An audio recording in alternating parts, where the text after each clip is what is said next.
MAGA supporters are not really excited about that. They didn't really vote for Trump, broadly speaking, to hear about the peace treaty or these rapprochement between Azerbaijan and Armenia, Thailand and Cambodia, some of these other areas. They really wanted focused on affordability, maybe the Epstein files, maybe some other issues.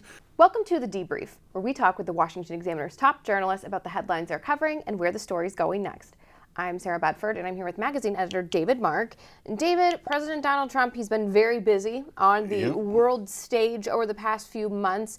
And one of his latest announcements is that he's potentially considering sending U.S. troops into Nigeria, right? Tell us about why. Yeah, it came as a big surprise to see Trump suggesting he might order military troops or some sort of military force in Nigeria, Africa's most populous country, which is terribly troubled by these roving terrorist groups. We know about Boko Haram. This goes back a dozen years or so to when Michelle Obama was posting on social media. And it's almost unspeakable what they do in terms of kidnapping and killings and all that. These groups are, it's not just Boko Haram anymore. It's a bunch of that have kind of mutated off from that, some of whom are associated with ISIS, if you want to call it that, sort of loose confederations, about kind of the hinterlands of Nigeria, not really in the main cities there. But the Trump administration is really focused on the killing, which tragically have been really focused on Christians in Nigeria. It's an interesting country. It's traditionally been divided about 50-50 between Christians and Muslims. The Muslim population's gone up a bit the last few years. It might be 51, 52%, but it's still a pretty narrowly divided country. You have these terrorist groups that their victims end up being from both religions, tragically. It's not just Christians, it's like with ISIS in Iraq and some of these other areas, Muslims get caught up, but there is a specific anti-Christian animus there. And so we're really seeing Trump step up the pressure. Whether he would actually send in U.S. troops, drop bombs, otherwise deploy the U.S. military in some fashion, that's a pretty big step. I think that remains to be seen.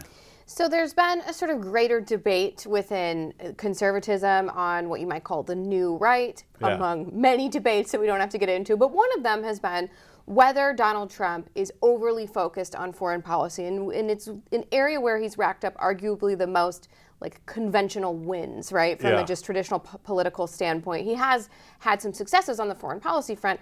Those aren't the kind of successes, though, that a lot of MAGA voters asked for, right? So tell us about this sort of divide. Well, it's a tricky thing because foreign policy is arguably about 70% of a president's job description.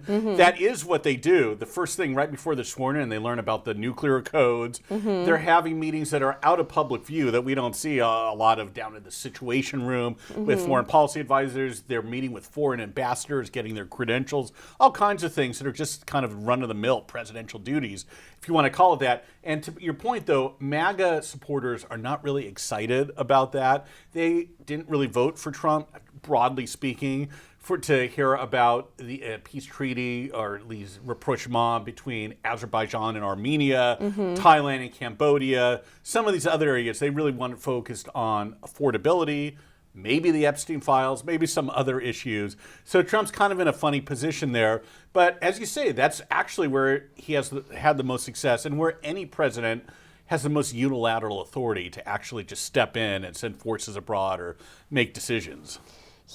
Donald Trump has been pivoting back to affordability, especially after that was clearly the issue that helped Democrats in these off-year elections just a few weeks ago. How do you think that pivot to affordability has gone so far for Donald Trump? I think that's also a tricky one because it sort of inherently raises the question, well, why didn't you do this from day one? You've been in office for going on 10 months or so. I'm not saying his policies are right or wrong, fair or not. I'll leave that to others, but that is what he ran on. So it's sort of an implicit acknowledgement that he has been spending his time on something else. That's not to say it's too late to do something about it, where the elections, midterm elections, are 50, right, 40. Biden didn't pivot that till the spring of 2024. Right. 3.5 years in his presidency. We're almost a year off still from the midterm elections.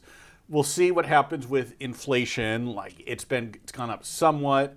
It's not, based on the statistics, it's not terrible. Of course, that's the argument Joe Biden made when he was in office. So I think Trump's biggest challenge here is not just trying to tell people their life is really better than it seems like, because for most of us, you go to the grocery store and you're like, huh? You go to a restaurant, you're like, I've been coming here for 10 years, and like all of a sudden the same dish that I've gotten all this time is several dollars higher now. Like, what's going on? Rough. It's rough out there, Yeah. David. Well, thanks so much for being here today. Thank you. You can get more from David and the rest of the political team at washingtonexaminer.com.